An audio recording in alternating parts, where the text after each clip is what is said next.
Imagine getting a notification on your phone from your bank, thanking you for your recent $90,000 auto loan. A loan you never applied for a car you don't own. Most people would panic. I didn't.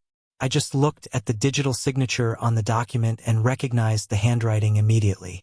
It was my cousin, Leo. Leo was the family's professional moocher, a guy who spent his life living off others while pretending to be a high roller. He thought he was slick using my spotless credit score to buy his dream SUV. He didn't know I have instant alerts for every single credit inquiry.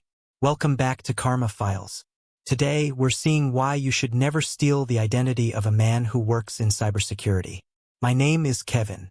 I've spent 10 years building my credit and my career. Leo, on the other hand, spent 10 years running from debt collectors. 2 weeks ago, at a family barbecue, I made the mistake of leaving my wallet on the counter while I went to help my mom. Leo must have taken pictures of my ID and social security card. He thought it was easy money. He went to a dealership 3 cities away, claimed he was me, and walked out with a brand new, top-of-the-line luxury SUV. I received the alert at 2 p.m. By 2:15, I had the dealership on the phone. They confirmed a Kevin had just driven off the lot in a white Cadillac Escalade. I didn't call Leo. I didn't call my aunt. I called the police. I told them my identity had been stolen and that a vehicle was currently being driven by an unauthorized individual using my name. Because the loan was in my name, I was technically the legal owner. I reported the car as stolen and gave the police the exact GPS coordinates, which I got from the dealership's tracking app. I lived about 40 minutes away from that dealership. I knew exactly where Leo was headed. My house. He had the audacity to plan on showing up at my place to brag about his new car, probably planning to tell me he made it big in crypto. I sat on my front porch, sipping a cold soda, and waited. Sure enough, 20 minutes later, I saw the white Escalade turning onto my street. Leo was blasting music, wearing expensive sunglasses, looking like he owned the world. He didn't notice the 2 undercover police cruisers following him until he pulled into my driveway. The moment he put the car in park, the sirens went off. It was like a movie, for officers jumped out with their gear ready. Hands where we can see them. Step out of the vehicle.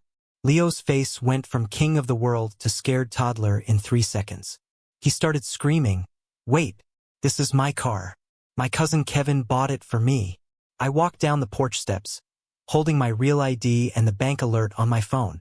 I looked him dead in the eye and said, "I don't remember buying you anything, Leo, especially not with my own identity." The look of pure betrayal on his face was ironic, considering he was the one who stabbed me in the back. The police didn't care about his excuses. They found my forged signature on the paperwork. Leo was hauled off in handcuffs, crying about how family shouldn't treat family this way. The car was towed back to the lot.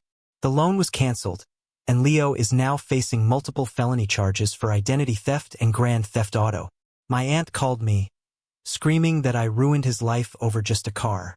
I told her that Leo ruined his own life the moment he decided my hard work was his for the taking. The lesson?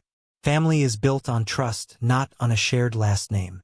If you steal from me, don't expect me to protect you just because we share some DNA. What would you have done? Would you have let him return the car? Or would you have called the cops like I did? Let me know in the comments. Subscribe to Karma Files, we keep the record straight.